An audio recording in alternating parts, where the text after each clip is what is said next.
You know about Johnny Knoxville, right? Yeah. His penis constantly leaks. They did I remember what happened. They did a 24-hour takeover of MTV TRL. Total Request Live. That's the word I can't say. I cannot say the word request. Yeah, dude. Take me back, though. Those were the days. Carson. Total Request. That's where Carson Daly started. Yeah, Carson Daly, my guy. And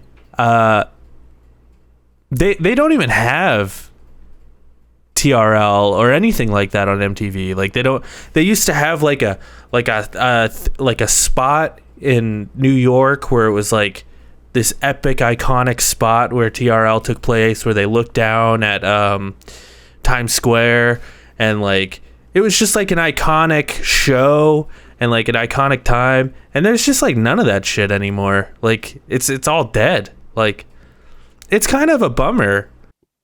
I remember it back in the day, but they could bring something like that back, I think, and it would be kind of, I think it'd be cool. Like you bring like Lil Nas X on there and shit, and like, like the big artists of today, that'd be cool. And they could do it on like YouTube. It was a very intimate corner of a studio that they had. They wouldn't be able to bring Lil Nas X on there. His dresses wouldn't fit. That's true. He could wear the night armor though. It seemed pretty limber in that. Or the pregnancy belly when he has a new he could fit in there. Album coming out. I've jumped off the Lil Nas X band. I've jumped off that bandwagon.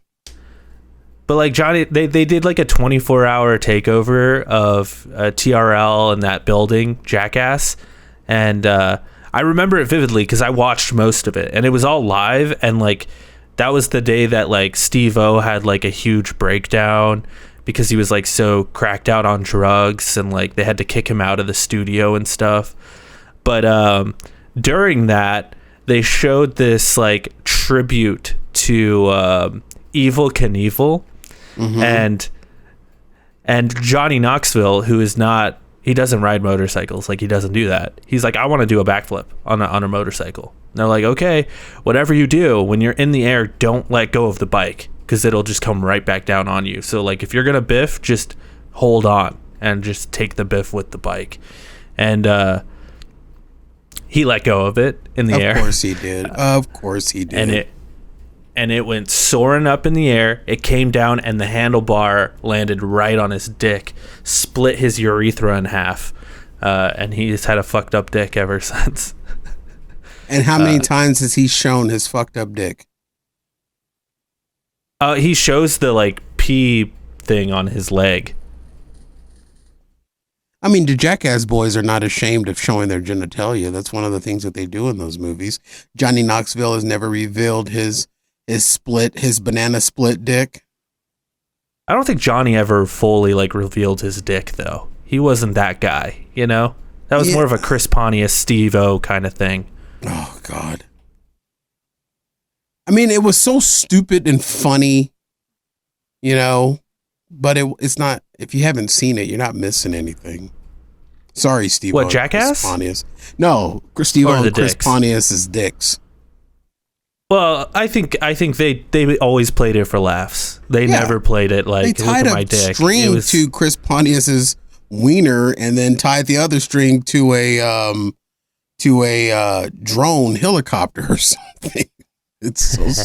I mean, they're one of their intros to one of their movies was them riding in on a big dick, a big inflated penis. One of the first bits, I think it was Jackass 1, where it was Chris Pontius put his dick inside of a like aquarium thing, and it was all taped up to look like a snake, and there was a snake inside of the thing, and it would like kept biting his dick.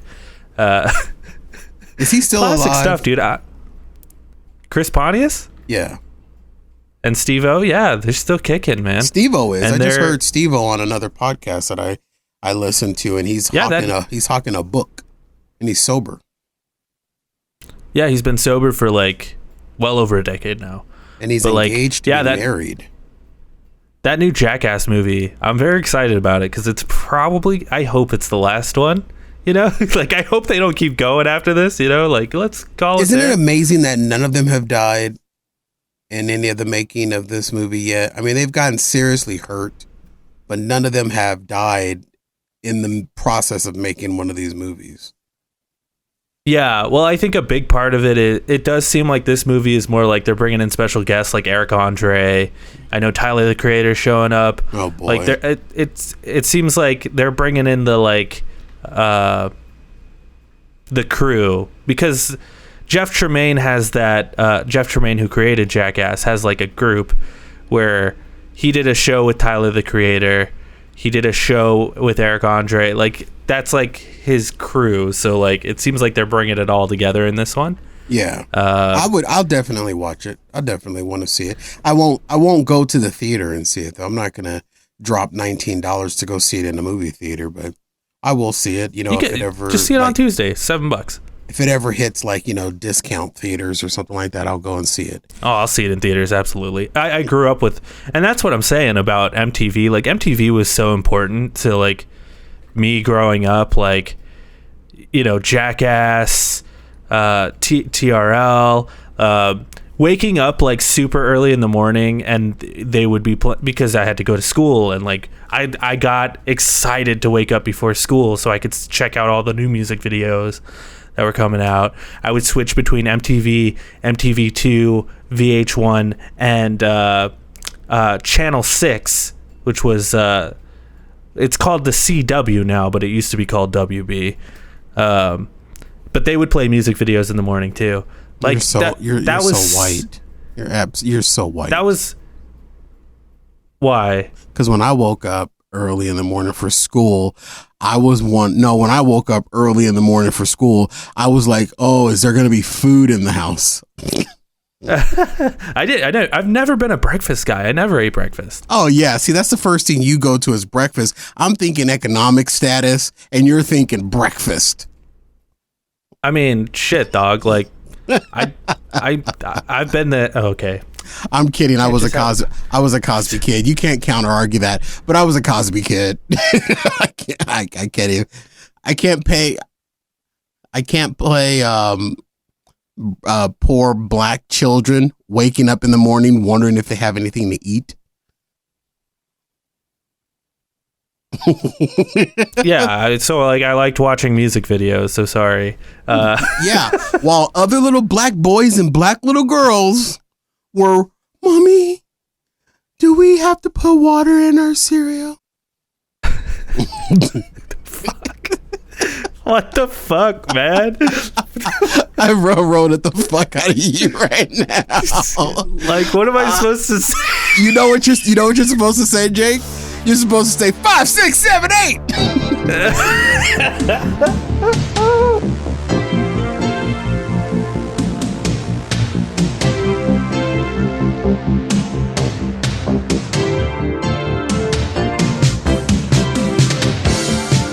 What is up, boyos? Welcome to the Jake and Cory Podcast. I am Jake. That is Cory. What is up, Cory? I have single guy problems. Okay. You know, being a bachelor and prior to the pandemic, having a bitch for every day of the week, it got a little tiresome. But one thing that single people don't really admit is the grocery struggle game. Okay? Let me fill you in what I'm struggling with here, Jake. When I buy a full gallon of milk, I end up losing it halfway through the gallon, right? So then you would say to yourself, okay, buy the half gallon milk. So then when I buy the half gallon milk, I end up running out of milk. So I think I need milk distributors to hear my pain.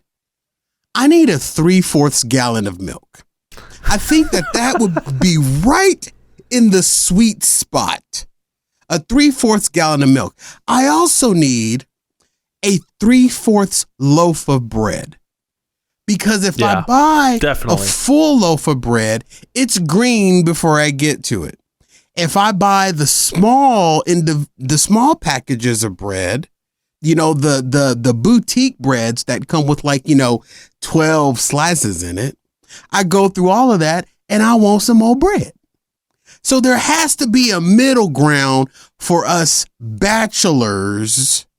We need 3/4 gallons of milk, and we need 3/4 loaves of bread.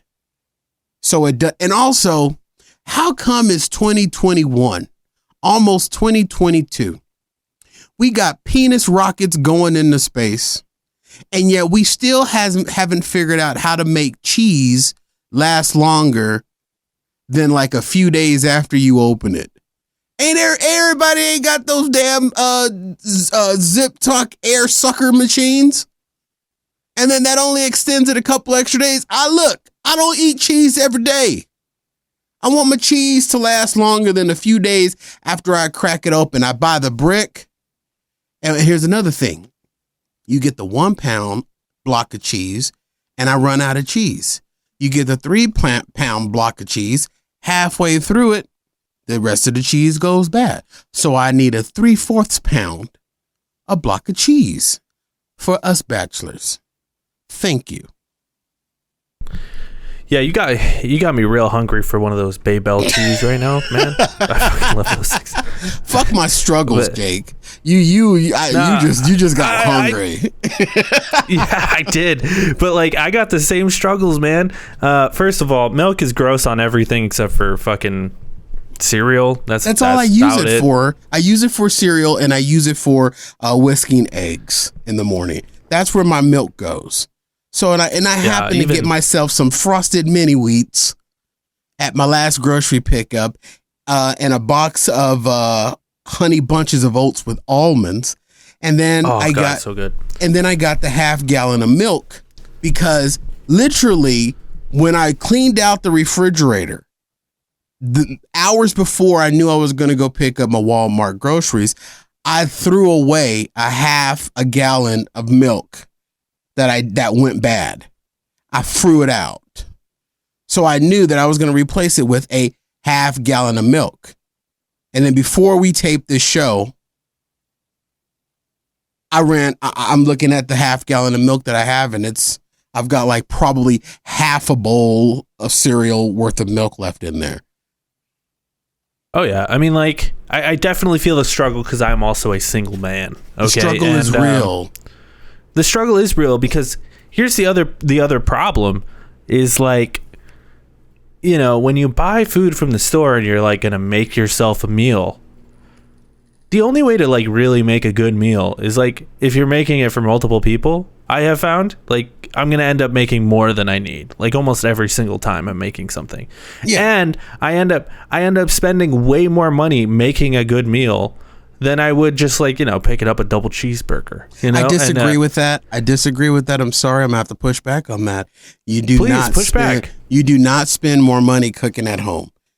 When you look at the amount of money that you spend on groceries versus the volume of food that you get from those groceries, weighed up against the amount of money that you would spend at a fast food restaurant, you're actually saving money by cooking at home. That is true if you're a family. But here's the thing. I do it all the time. I'm saying though, if I'm going to make something, I end up making more than the meal costs more than a double cheeseburger, first of all. And that the leftovers are really only good for how long? And also I'm weird about leftovers anyway. There you go. That's your problem right there. You're weird about leftovers. I am weird about leftovers. You're bougie. I'm not even bougie. Let me explain to you what the problem is. I grew up in a household where my dad would just fucking keep everything. He would keep everything, and he's like, "Oh, we got shit in the fridge," and it's this moldy shit in there. You look at you look at the mayo, and it's this shit expired 3 years ago. So one of those traumatized. Things. I'm a little traumatized, and now I just see anything in the fridge and I just associate it with that shit's moldy and gross. I can't eat that unless it's fresh out the package. My kid's the exact same way. He reads every label in the kitchen because I'm guilty of it. I will buy, not necessarily in bulk, but because my entire house has always been 1.5 people. myself, and my son AJ. That's who's always lived in my house. That's who's only eaten in my house. So when I buy a bag of flour, Jake, it has gone bad in my house.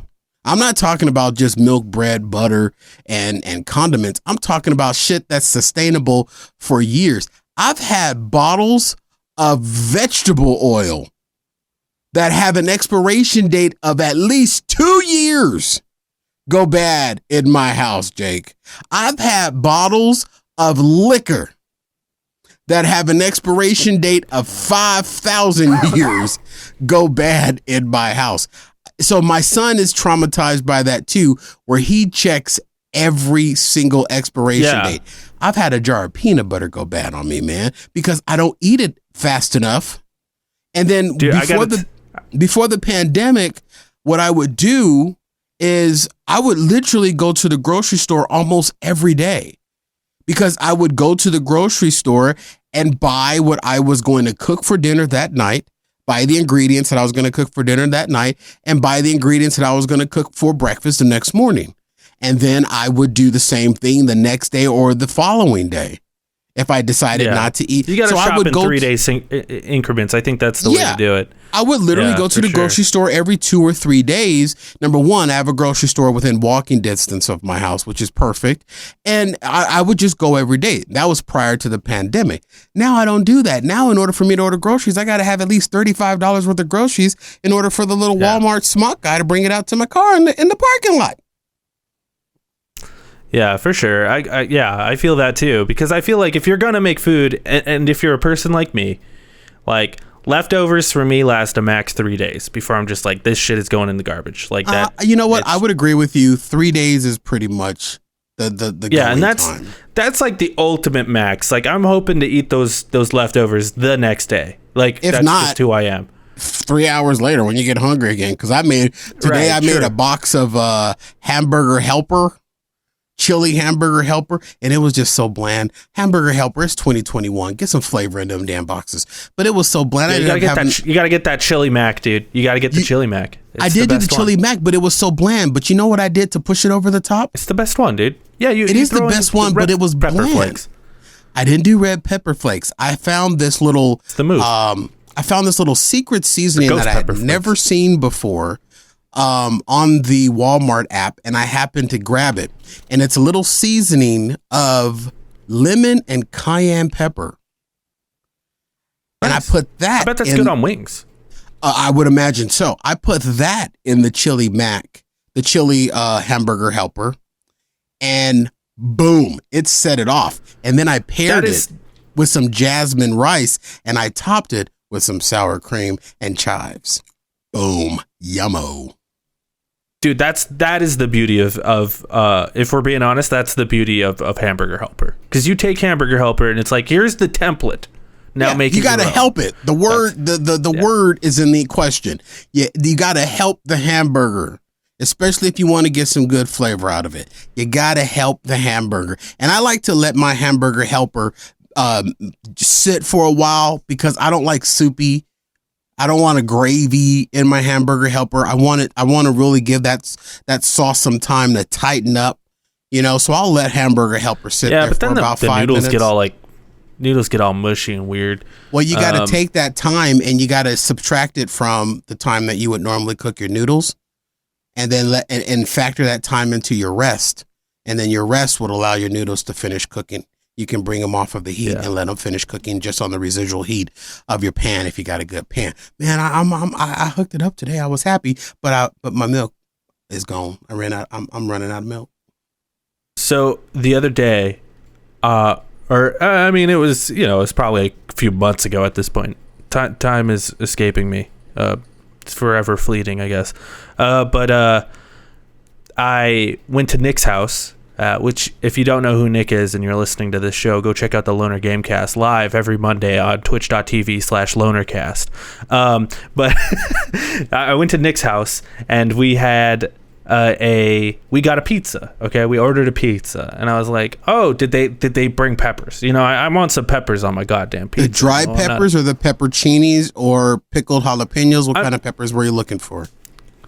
in this particular instance, I was looking for, just red pepper flakes. Okay. Oh, okay. Which okay.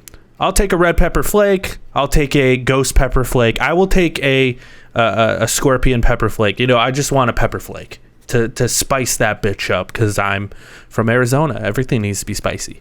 But I was like, do you have any red pepper flakes? They didn't bring any. But and to go back to your point, I will absolutely take like a fucking, a banana pepper or whatever, a jalapeno on my pizza. I'm not above it. That's one of the things that I love about, what is it, Papa John's that brings peppercinis? Yeah, that's just the best.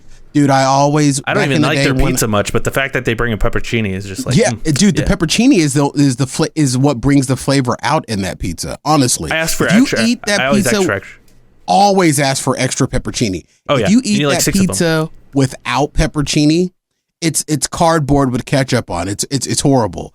But you throw that peppercini really in there, every bite I have peppercini in, and then when I first bite the peppercini, I take the juices that's in the peppercini and drizzle it over the pizza. You know what I'm saying? That's the move. And that garlic shit that they give you is good too. That shit's I'm good. not a fan of that, but I do dip my leftover crust in it just to, wet it down and get it down. You know what I'm saying? But other than that, I'm not a big fan. Yeah, their crust is dry as fuck, isn't it? Yeah, it's sandpaper.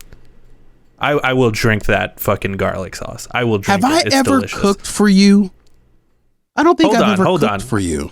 I need to finish this story. Hold on. Oh, please. We'll get to the cooking story. But like, I was at Nick's house. I asked for red pepper flakes. Okay. And he's like, I think we were at his parents' house. His parents were out of town. He was house sitting. I went over. We had a pizza. We played some video games. It was like we were kids again, like playing in his bedroom, like his childhood bedroom. Well, this is steaming up. Continue. Yeah. Then we made out just like we were kids again. But he's like, yeah. Were you the big spoon or the little spoon?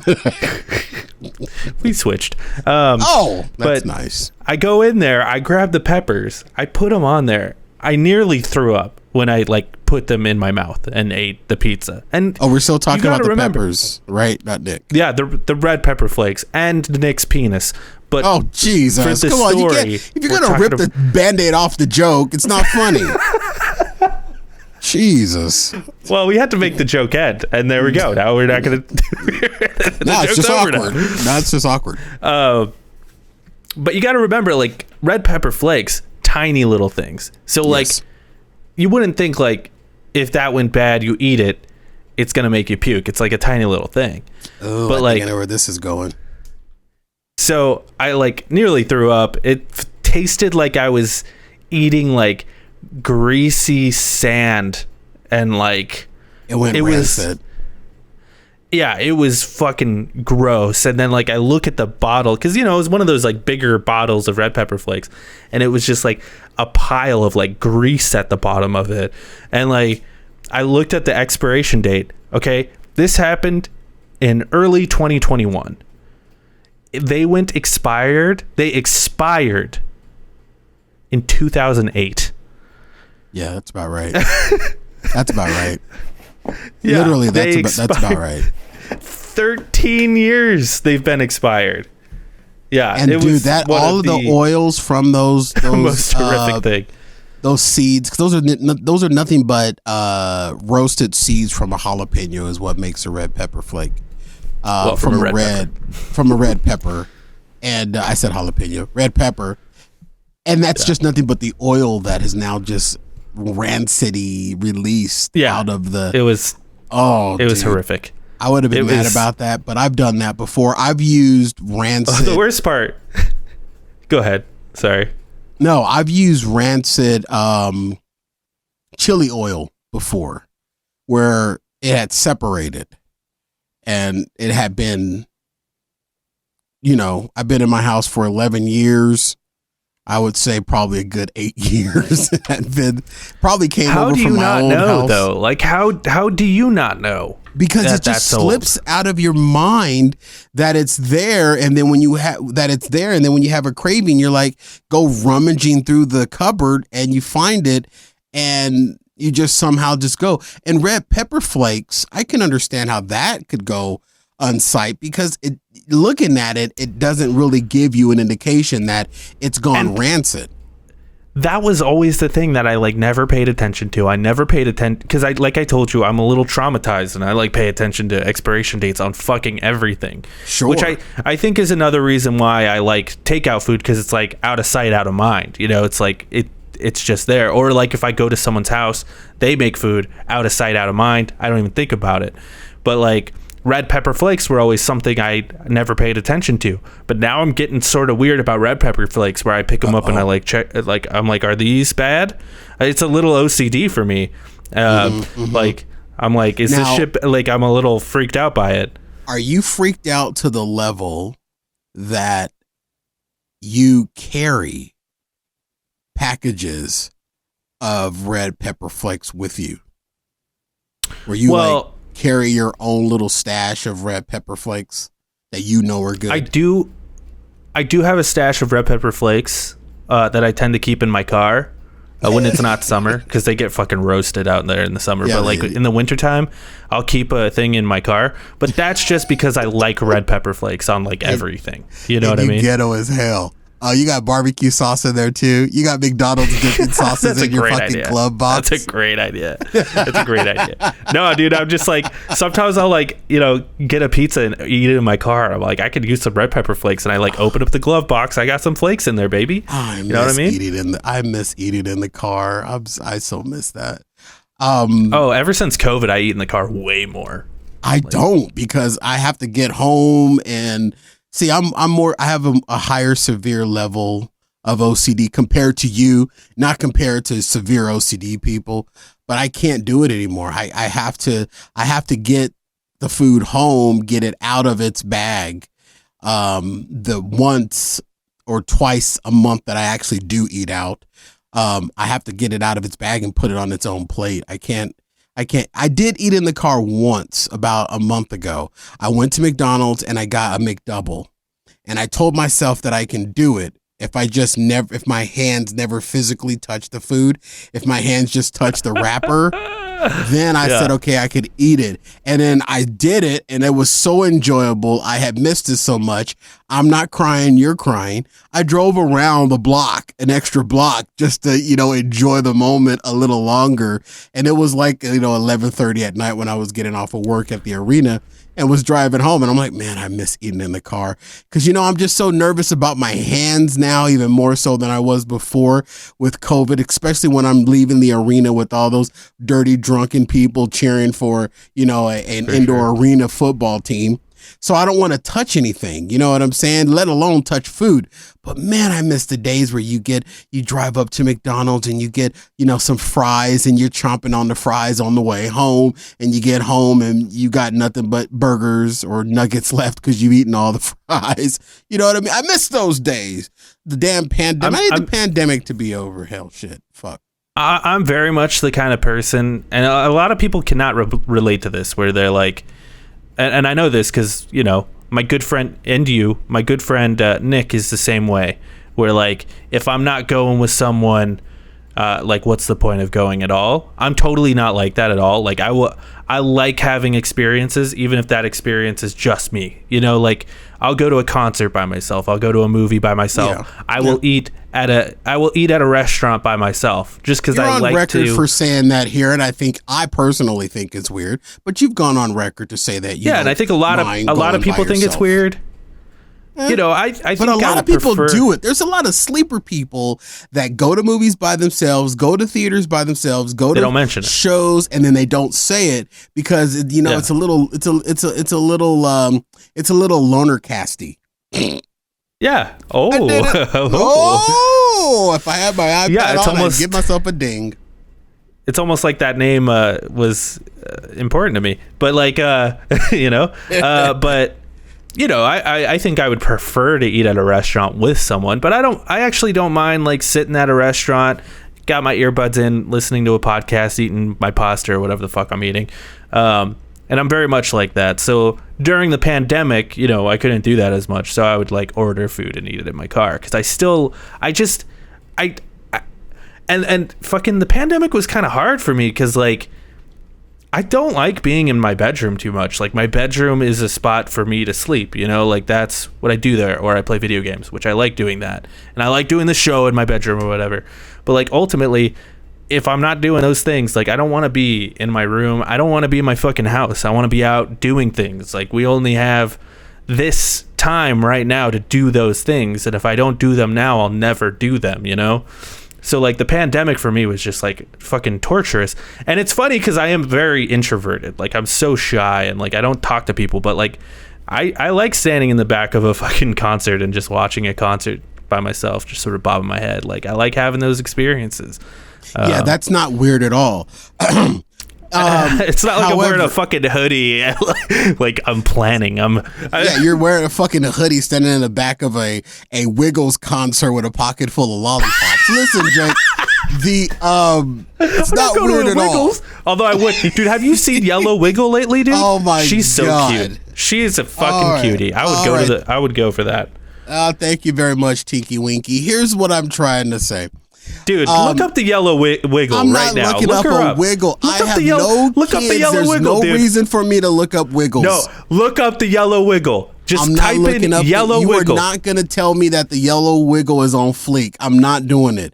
I'm not looking up a Wiggle. Dude, she's bad. I'm telling you. Toddlers. There's no reason for me to look up Wiggles. That's weird. I can just see some FBI guy in a suit looking like the Men in Black knocking on my door tomorrow, wondering why a 700-year-old man is looking up the Wiggles online. I'm not doing that. I don't need that in my browser When they sing history. Fruit salad, yummy, I'm like, yeah, toss my salad, baby. You know what I mean? See, you can't have toss your salad when you're talking about the Wiggles. You can't do that. Fruit salad, yummy.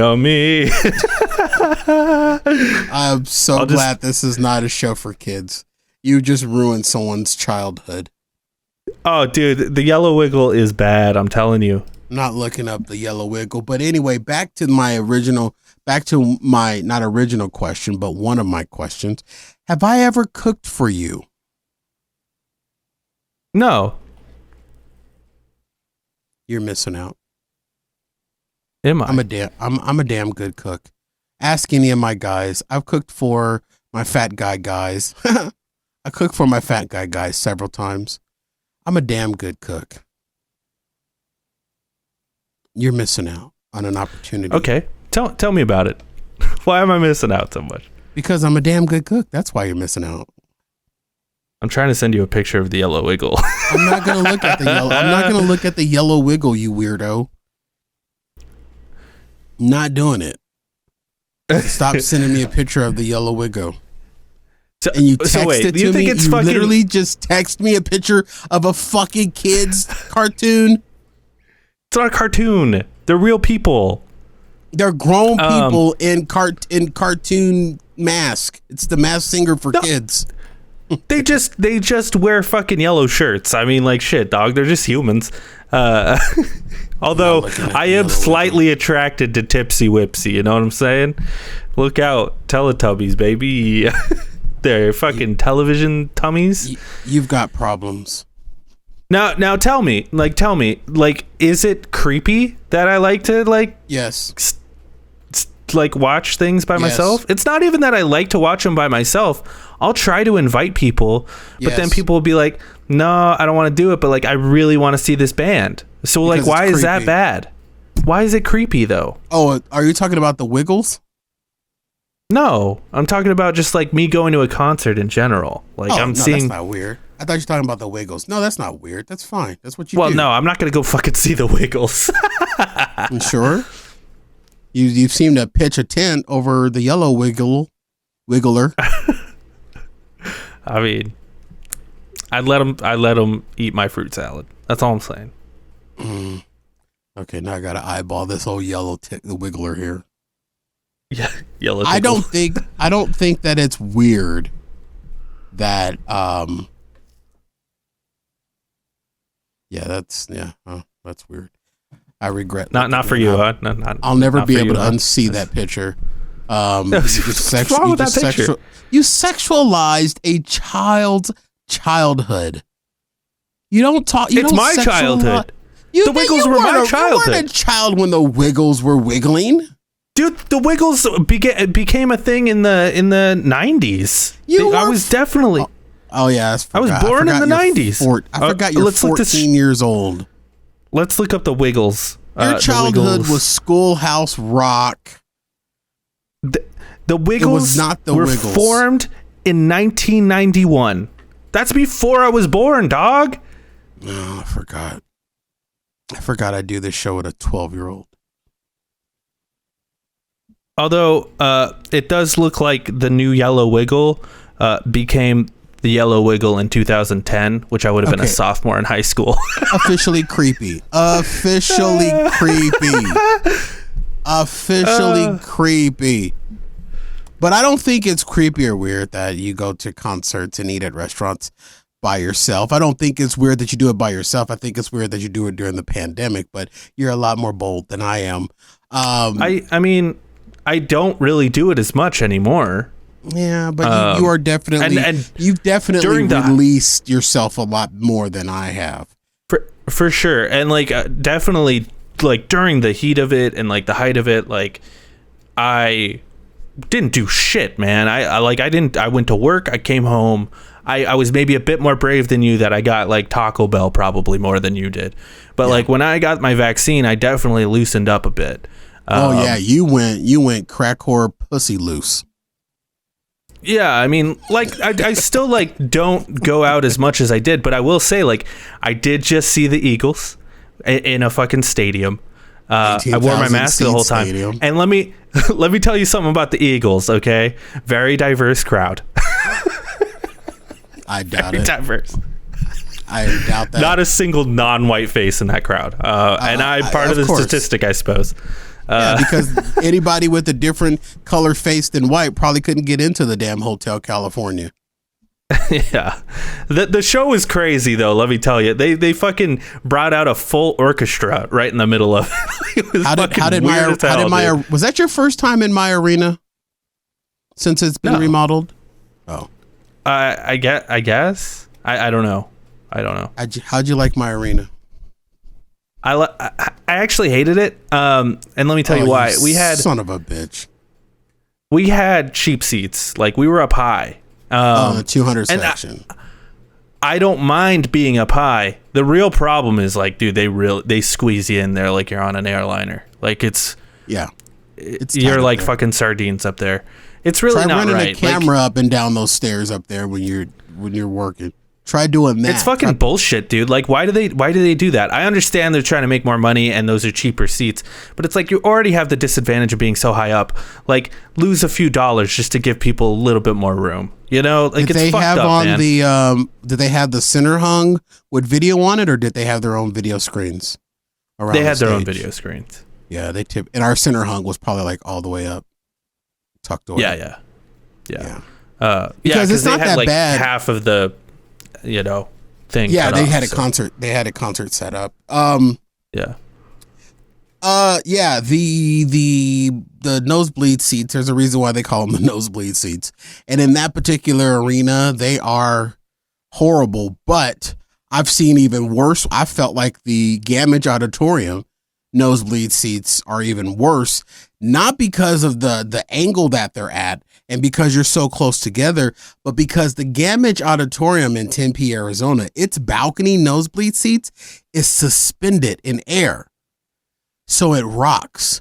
I went to see Medea's play when it came to town so many years ago.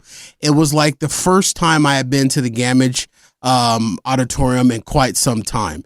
And it was the last time I went to the Gammage when I had balcony seats, because the whole balcony rocked, because people were up catching the Holy Ghost during the Medea play. I love the Gammage Auditorium. It's almost a historic landmark, but I will never, once again, never, ever sit in any of its balconies. And it's got two of them bitches in there. I will never sit in the Gammage Auditorium balcony. Unless it's like an opera or something where nobody's going to be standing up and you know what? Never mind. Not even for an opera. I'm not doing it. A ballet, not doing it. Floor seats in the Gammage. I'm too fat. Those balconies are up too high. Put me on the floor. Floor seats only.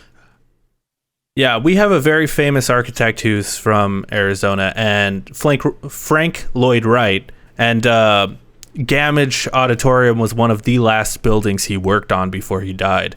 So beautiful building. It is a historic building. Is it really? I don't know if they actually consider it that, but I would say it probably will be considered that. They're not going to tear that shit down. It's too iconic. But is it like, does it have like the historic building placard on it? I don't know. I don't know, but it probably should, and it probably will at one point. Don't you think? It's been there since 1919, I think, or something like that. It probably, if it doesn't have it, it should have it. No, it's not. It's not that old. But I was actually just at the Gammage because The hell you say? Because I went and saw Hamilton, which was incredible, and I was actually on the floor, which was pretty neat. That was my first time ever going to Gammage on the floor. Because every time I've gone to Gammage, did the show just sweep you off your feet? Oh, thank you, ladies and gentlemen. I'll be here all It was week. great. It was wonderful. I will say, just as a quick aside about Hamilton, it's hard to get over the fact, because like the Hamilton original cast is very iconic, and it's hard to get over that hump. But once you get over that hump, it was great. It was a wonderful experience. But every other time I've been to Gammage, I've been on that third balcony. I saw Lion King there. I saw Wicked there. I've seen a bunch of different plays there. All great, and I agree. Like, first of all, it is like a very steep, a steep incline when you're sitting on that third balcony seat, and it is a tight squeeze. It's not great. It's really just like I understand. Yeah, I got a chart, like these people aren't paying as much or whatever. But like, can we treat some people with some goddamn dignity? Like, the come on. Herberger's balcony isn't bad. Have you been on the balcony in the Herberger? I don't think I've been to the Herberger. It's kind of gotten a little played out, but the Herberger was, because I was a theater kid growing up. Which one's the Herberger? It's in downtown Phoenix. Is it next Dodge to the Theater? No, that's another theater. Okay. The Herberger, that's really sad. The Herberger has fallen off. But the Herberger, I've seen Broadway plays used to go there, but I think the Herberger is so limited in its technology, it hasn't kept up with the times that. And all plays just like go to Gammage now. Yeah, a lot of shows don't come through it. The Dodge Theater suffers from that as well, but I think since they switched it over from the Dodge Theater to whatever it is now, like Spectrum Theater, it was Comerica for a bit, and then Comerica, Acme, Bugs Bunny Theater, whatever the fuck it is now. I think they suffer from technological needs of these traveling shows. Even my own arena, now Footprint Center, formerly Talking Stick Arena, formerly America West Arena, formerly Airways, U.S. Airways Center, formerly. Our hands were tied by the technological advances or the technological requirements of some of these traveling shows. So there were some shows that we couldn't get, that wouldn't go to our theater or go to our arena because we couldn't handle it. Now with the remodel, we can handle it. Like they can now bring in those big lighting trusts and stuff like that. When you go to like a Justin Timberlake and he's got, this big 100-foot circular light structure. I saw him there. It was epic. We couldn't handle some of that stuff in the past, and we can now. So you're going to see a lot of concerts hitting that arena very, very soon. So I was going to ask, like, I remember a few years ago they were talking about potentially making a new arena for the Suns.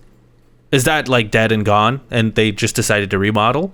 Is that that's what dead happened, and gone. It's dead. It's half dead and gone, and half realized. What people don't know is that the Suns have a new facility. It's a practice facility. They no longer have a practice facility in the arena. They have a separate practice facility off of 40th Street in Camelback, I believe. So they got what they wanted in having a new location, but it's not a full arena. It's a completely separate practice facility for the Suns, which is where they do their summer league and where they do, their summer camp right now. for their game next week. They have a really weird game next week, or when this airs this week. They have like a 3 p.m. matinee game on a Wednesday. And then here's what's going to be weird. The Suns have a preseason game on Wednesday at 3 o'clock tip. And that same night, the Mercury have their game 7 of their playoffs. There's two basketball games happening in that arena. Yeah, I've gone to a bunch of concerts in Phoenix. I love going to concerts, and I will say, I'm mad that you haven't been to the Hamburger though. I mean, maybe I have. I just don't remember. You know, do you ever remember going to the Arizona Center as a kid? Like the Science Center? It's not the Science Center. It's called the Arizona Center, which is like a little mini mall. There's a Harkins Theater in the Arizona Center. Oh yeah. Hooters. Mm-hmm. Okay, so a Hamburger Theater right next to the convention center, right? Right. So there's the Arizona Center. Yeah. That's where they do all the symphonic stuff. Where the dancing naked statues are.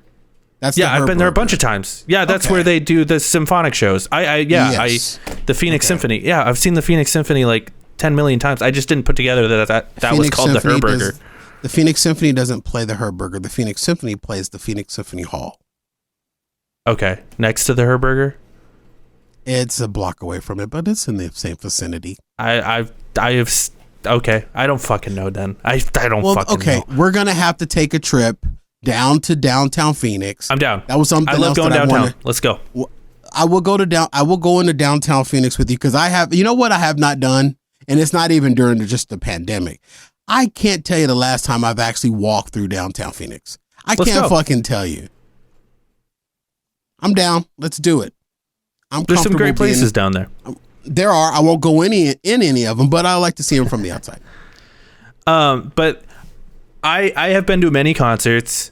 I prefer smaller venues, you know, like the Crescent Ballroom downtown, the Rebel Lounge, which is over on Central, but an Indian School. This is a very Arizona-centric podcast now. But what about the Mason? Is the Mason Jar still open? It's not called the Mason Jar anymore. The one on 16th Street in Indian School, that's not called the Mason Jar anymore? No, that's called the Rebel Lounge now. Oh, that's the new. Oh yeah, you're right. That's the new Rebel Lounge. Yeah, I've met the owner of the Rebel Lounge before. Yeah. That's like my spot. I have actually played there many times. And Jake, not to cut you off, but the Mexican food place across the street from the Rebel Lounge, the best grilled chicken fries in the city. The best. I will drive from my house in Glendale, Arizona, all the way down to 16th Street and Indian School, or 20th Street and Indian School. No, it's more close to 24th Street and Indian School. There's a Walgreens over there, or there used to be. And I would get the freaking grilled chicken fries from that Rollerbertos, Filibertos, Alibertos, somebody's those, right across the street from the Rebel Lounge. Best. So the next time any of you rubes are at the Rebel Lounge, have dinner at that Mexican fast food place across the street from it. I'm telling you, it is thebomb.com/ you want to go back for seconds. That I love that whole area over there. I mean, you take a wrong turn and you're like gonna get shot, but like, yeah, I love that whole area though. Like, you know, where the Rebel Lounge is, all the way down to like Central and Indian School. Like, there's just some really cool spots over there. It's like one of the coolest parts of Phoenix.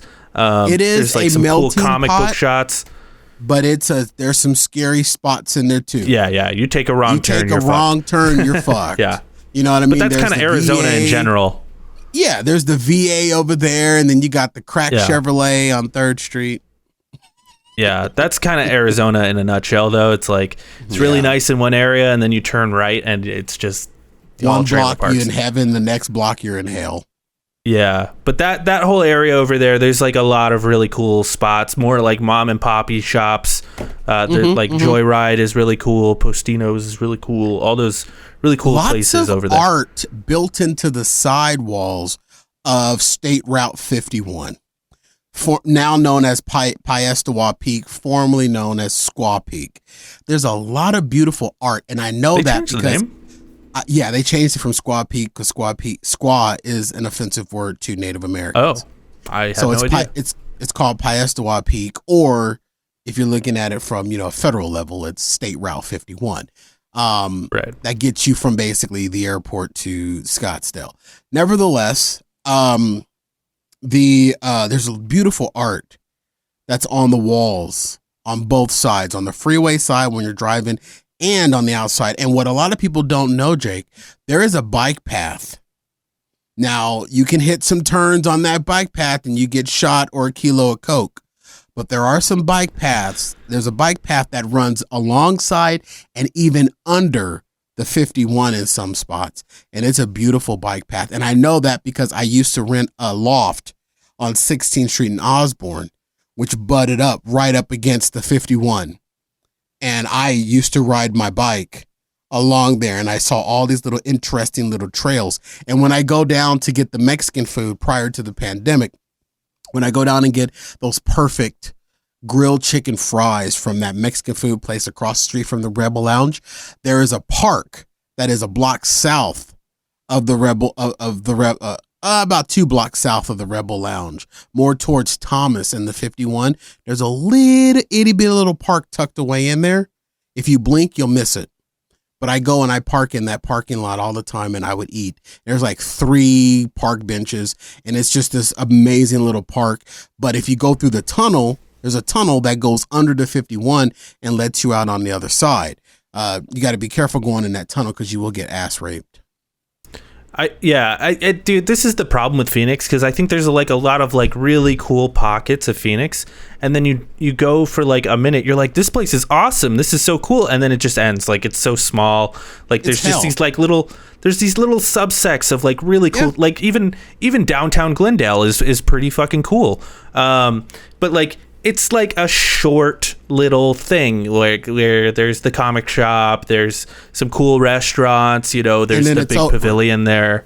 Yeah, and then it's over, and then you're you can stand in one spot and see the end of downtown Glendale. Right, exactly. And it's over. And then if you go on the other side of the train tracks that happen to go right down the butt of downtown Glendale, you go west of those train tracks, you're gonna get shot.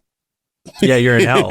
And the same is true even for our downtown. You look at our skyline, it is so depressing. There's nothing there. It's 10 kind of tall buildings, and you go downtown and you're like, oh, that's a cool place. There's ASU, and then there's some cool restaurants around there, and then you turn one direction, it's fucking over. It's that's it. You've got this beautiful city park with this floating art structure that's lit up, that has become world famous of this art structure. People come to Phoenix just to see this beautiful art structure in our city park. But if you walk 2 blocks west of that on Van Buren, you don't want to be there. You're going to get shot. You're going to get shot, robbed, stabbed, or pickled. But then if you go 2 blocks east of Central Avenue on Van Buren, it's beautiful. Hell, you even got the Channel 12 news station right there, where now you can walk through their window and be on their broadcast in the background during their morning broadcast. It's really fucking weird how some of these spots are like that in this city. And it's even in my neighborhood, Jake. My neighborhood has medium income homes where I live, ranch property, and $1 million homes, all within 2 blocks. Yeah, that's how it is where I live too. It's insane. Crazy. And that's why. No, go ahead. I'm sorry. That's why everyone who lives in Arizona, and you can attest to this too, is when you make plans to go somewhere, you never ask how long does it take to get there. You're just it's 30 minutes. It's going to take 30 minutes to get there. Yeah. Everything is 30 minutes away. Everything is 30 minutes. You can get across the entire Phoenix metropolitan area in about 45 minutes. It's such a horribly designed city. I fucking hate this city so much. Oh, we're back. We're ass backwards. We put in a light rail system 15 years too late. But this is what I've heard Phoenix and you could tell. You see that light rail system and you're like, that obviously was an afterthought. Totally. Yeah. Totally. Yeah. And it's expanding even further. But this is what I've heard people say about Phoenix that have stayed here, not grew up here, but have lived here for a period of time. Phoenix, especially in downtown Phoenix, you will easily see $1 million high-rise condominium that will look down on the ghetto. Oh, yeah. In downtown Phoenix. You will drive up and down this street called Roosevelt. One half of Roosevelt is beautiful. $1.5 million condos, $3.5 million homes that open up their door to a ghetto right across the street. Now they're working on the revitalization of the Roosevelt district out in downtown Phoenix, but it's still that way where they will erect a multi-million-dollar building that very highfluential people will move into, but they will open up their windows and look down on Crack Row. That's literally what our downtown Phoenix is. Like, it's funny, last year, just like every other big city, we had the big, Black Lives Matter protests and slash riots. Some of them turned into riots. That was a gang. That was a gang, Jake. Antifa, man. Those were gangs. I think a lot of people were like, it's good to go protest. If COVID wasn't a thing, I would have been there protesting myself. But a lot of people were like, that shit was kind of dangerous as well. We're the one city where it was like, it's probably safer now that this is going on than than before, because our downtown is just such dog shit most of the time. There's some, like I said, there's like good, nice pockets of it right around the arenas and stuff. There's some cool stuff over there, and it's mainly parking garages, but like, exactly. But one thing our downtown Phoenix has that other downtown cities don't: operation hours. There is a time in downtown Phoenix where it just goes dead. No cars, no foot traffic, nothing. Everybody goes to sleep. It's really, really freaking creepy how, like, at a certain time of night, downtown Phoenix just goes ghost town. Yeah. And it's early, too. It's around like 10 o'clock. Closed, everything. But then during the day, it's a bustling city. That is one of the weirdest things about our downtown. I hate it. It sleeps. It takes naps. It has operational hours unless there's something big going on. And then if there's something big going on and it's not outside, you don't even know that something big is going on. You have no clue. Beyonce be doing a concert in the arena. You would never know that. You would drive by the arena and look like it'd be closed. It's so weird. Our downtown shuts down or like goes silent. But then you go back there the next day and it's a bustling freaking crazy, like, people going in and out of EOS gym, looking all pretty, bulging and jiggling. What? I don't know what happened. I blacked out.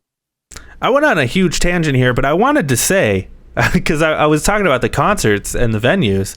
Like I was saying, I like the smaller venues, but I was going to say, of the bigger venues in Phoenix, we've got jobbing.com arena, which is fine. I know they're talking about making a new arena for the Coyotes, which is weird. I've never been in jobbing. It's a lot like your arena. Wait a minute. Isn't it Gila now? I don't fucking know what it's called. It's always it's jobbing for me, goddammit. The names change on our fucking arenas like every 3 years, man. It's impossible.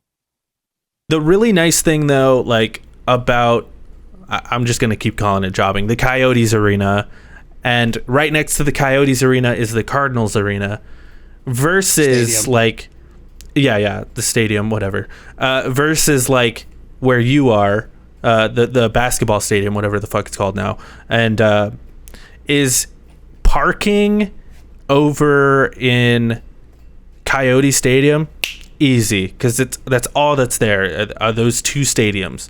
But like parking for fucking a basketball game or a concert in the basketball stadium or a baseball game or anything over there is fucking terrible, because they're all right next to each other. Fucking the basketball stadium is right here, or is here, and the baseball stadium is right next door, and then you've got Dodge Theater, which is right around the corner, and then you got the Herburger apparently, which is right there, the convention center, which is right there, and then plus it's a downtown, so all these high rises, and it's a fucking nightmare. And you know, if this were fucking New York, we could all just take public transit or whatever, and that's fine. But this is Phoenix, Arizona. Like I said, everything's 30 minutes away, so you're driving fucking everywhere in Phoenix, which is another reason why I fucking hate this city.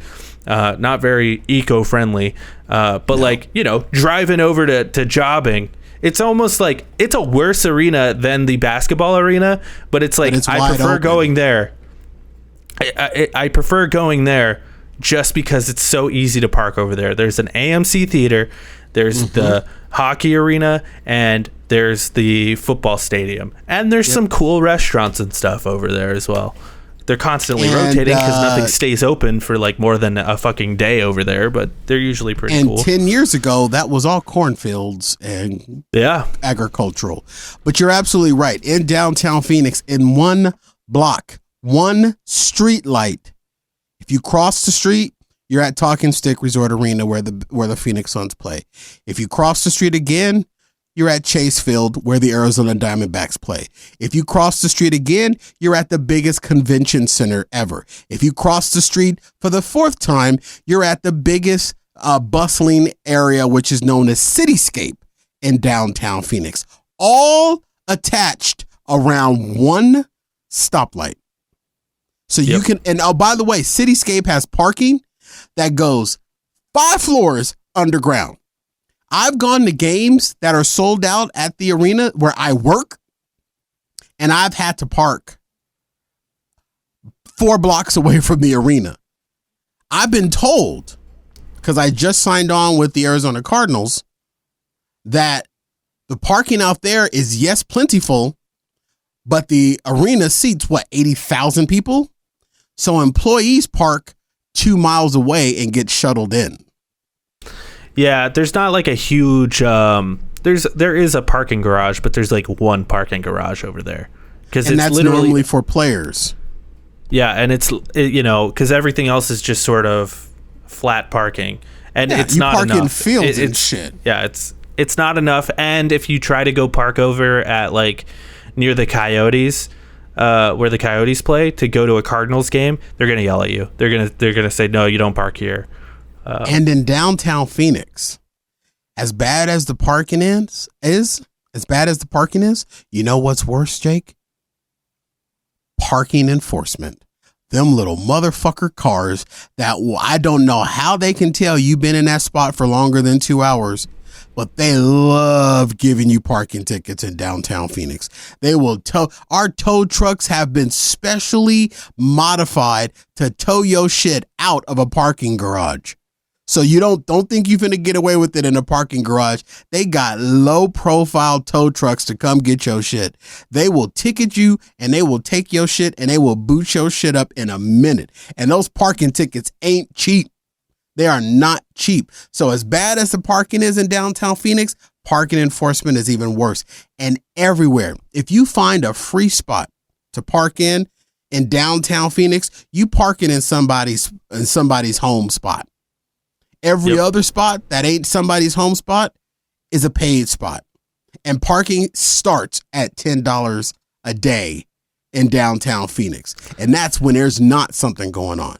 When something is going on, like during the Phoenix Suns finals run, parking outside the arena, Jake, $50. $50 to just park your motherfucking car. And that was a block and a half away from the arena. You wanted to park, you couldn't even park in the attached arena, the attached parking garage, because that was set aside for VIPs and season ticket holders. So you weren't even allowed to get in there. You had to have passes to get into that. And those passes cost you hundreds and hundreds of dollars. Oh, dude, when you get into that parking garage, that's behind the stadium, it's like, oh, I'm like luxurious. I've only been there like a couple times where I've gotten a ticket to park, like because you like pre-buy the ticket to park behind the stadium. It's called, you're like, oh, I'm luxury. I could just Yeah, you just like get out of your car and then you're like in the stadium, and it's so nice because, like you said, if you're parking anywhere else, you're walking like a fucking mile to get to the stadium, and it's horrible. I was just there. I experienced it. It sucks. And as employees, sometimes, well, during Mercury games and during Rattlers games where it's not a sold out crowd, we get to park in the garage, the attached garage, but we get to park on the roof where the solar panels are, which isn't a problem for me. It's a bitch getting out, but by the time we're done doing everything and breaking everything down, by the time we're leaving, the parking garage is half empty anyway. But during Suns games, they don't. We actually park at Chase Field for Suns games, and that's about a mile away from the arena. So it's a hard, but you know what? We all do it. We all do it because we want to go to the shows. And it could be worse, but it's the price that you pay for going into downtown Phoenix, unless you're very wealthy and you can live in downtown Phoenix, which is weird. Not many people do. Yeah. I would like to live there if it wasn't so goddamn expensive. I would totally live there. Oh, it's so stupid expensive to live in downtown Phoenix. And I wouldn't even want to live place. I've looked at it. It's a little cubby hole. Yeah, little cubby hole. $3,000-$4,000 a month. What? Oh hell! I would never live in downtown Phoenix. If someone gifted me an apartment in the downtown Phoenix, I would not take it. I'd take it, but then I'd sublet it out. I'd rather live in any other city in America, honestly. Phoenix is a cool place. Seattle. I would love to live in Seattle. Phoenix is a cool place because, like I said, there's the little pockets that are cool, but it's like it's not cool because of our downtown. Our downtown's probably like one of our weakest spots.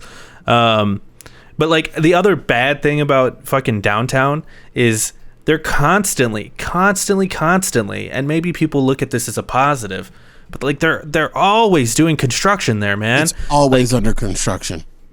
And that's kind of all of Phoenix as well. And everyone's like, but our roads are so nice. And it's like, well, I can't even drive on them because they're closed half the time. It's horrible. And here's what makes it even worse. Almost every street in downtown Phoenix is 1 or 2 lanes. So when there's a construction, they take it down to half of a lane. So it makes it even worse. And in the winter, they put a freaking ice skating rink in the middle of one of the main roads they go through, which is First Street. Yep. The one road that takes you all the way from South Phoenix through downtown Phoenix into North Phoenix through the whole city. They put a fucking ice skating rink right in the middle of it. And then guess what? The 2 roads on the side, the east and the west of that, because the road runs north and south, the 2 roads on the east and west of that street, First Street, that they block off with the ice skating rink are one ways. Yeah. One way north and one way south. That's the other shitty thing about our downtown. Stupid. Everything, and it makes sense for most cities. You have one ways, but it's so confusing in our downtown. Like it's so easy to take the wrong turn. And you're like, oh shit, I'm going the wrong direction right now. Like it's Jefferson and Washington. Jefferson and Washington are the 2 major roads that go all the way through. You can't take Monroe because Monroe ends at some grandma's old house that she didn't want to sell to the city, so they couldn't make the road go through. So you got to go off. You got to turn. You got to make a left or a right, unless you want to drive through grandma's doilies. Van Buren does actually go clear across the entire city. Van Buren, because I used to do this when I was in school. I've talked about this on Fat Guy. I used to get in my car when I was in high school and drive roads to see where they started and where they end. I have yet to find the end of Van Buren. I think Van Buren actually ends at Interstate 85 in far, far west Buckeye. Van Buren just keeps going. Yeah. It will take you all the way into Mesa. It'll take you all the way into Mesa, Chandler, and then you will drive through downtown Phoenix all the way through Glendale, or a little tip of Glendale, and then you get into Avondale and you get into Tolleson and you get into Goodyear, and it just keeps going. Van Buren runs through the entire city.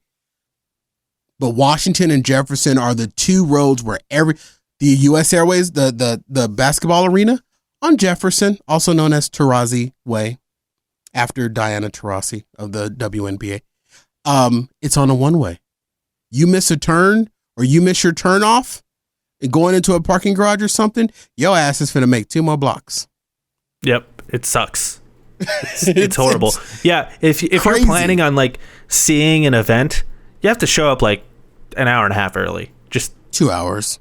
Yeah, 2 hours early, just to give yourself a good 30 minutes to find parking if you don't have a parking pass. Plan for about 30 minutes of driving around looking for a parking spot. And if you think you're going to hit one of those parking structures in one of those parking garages, here's what's going to be funny. Yeah, it's going to have there's 5 levels under Cityscape, but the first 3 levels are reserved for the people that live at Cityscape. So now you got to go through those 3, and then now you got to contend with all those people that live at Cityscape that can afford those $1 million condos. What do you think they have? They have more than one car. Where do they park that other car? They park it in the levels 4, 5, and 6 that are supposed to be set aside for public. So now you have to contend with those people's cars. And then when you do find a spot, you have to make sure that that spot is a certain color. If not, you gonna get out of that concert or that game or that show and your shit gonna be gone. Yeah, and the parking garages, like the spots are so small. Like, yeah, good luck, because half the time you'll be like, oh, that's a spot, and then you're like, nah, some big truck parked over 2 spots. Because the spots are so small, and it's really not even the truck's fault. It's like the dude just has a big truck, and those spots are not designed for his car at all. Yeah, they're very made for compact cars. I drive a coupe. Yeah, I have a Honda Coupe, and which means my doors are bigger. I have a hard time getting out of the car in some of those spots.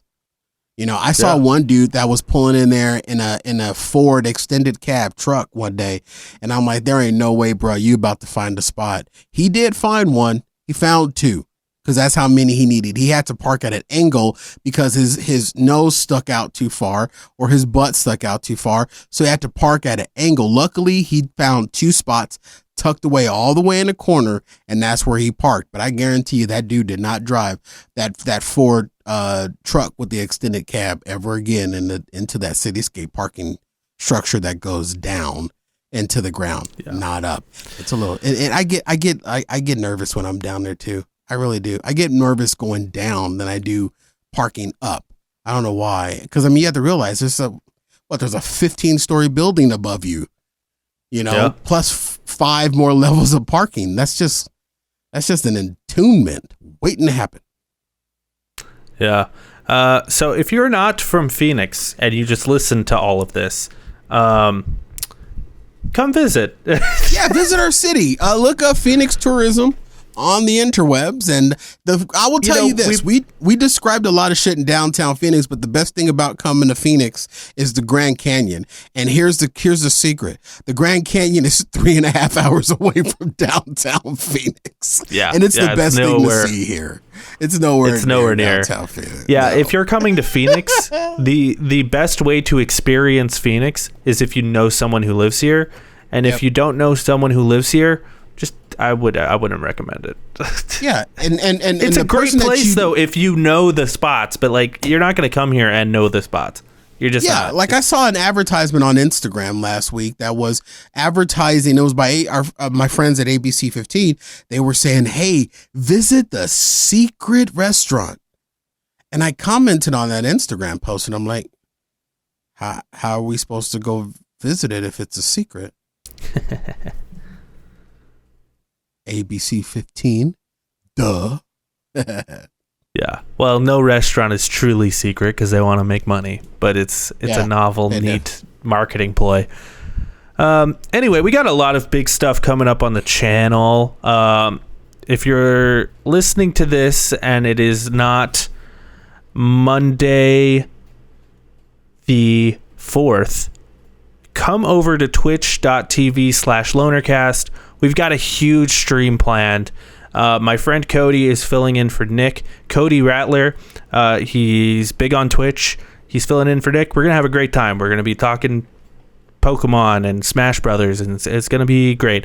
And then after that, we are doing a Venom 2 Let There Be Carnage spoiler cast, and I'm bringing my good friend Austin Allison, who is a freelance writer for Collider.com, and my friend Volpinator, who is a big-time streamer, and you should check both of them out, and it's going to be a great stream. And if you missed that live stream, it will be posted on the YouTube channel and all of our different podcasting services, which, by the way, Cory, Jake and Cory Podcast now officially has its own feed. So if you want to find Jake and Cory Podcast on different podcasting services, and hopefully I can get this set up good and well by the time this comes out, but just search Jake and Cory in like Spotify or whatever, Jake and Cory Podcast should come up. I still kind of need to set a lot of that stuff up. So hopefully that works out. If not, how are you listening to this? I don't fucking know. I mean, anyway, thanks for listening, guys. I appreciate it. Check out Fat Guy Radio Show every Thursday on everything. No. Let's go look at our new flashy website. Yeah, fatguyradioshow.com, baby. 5678.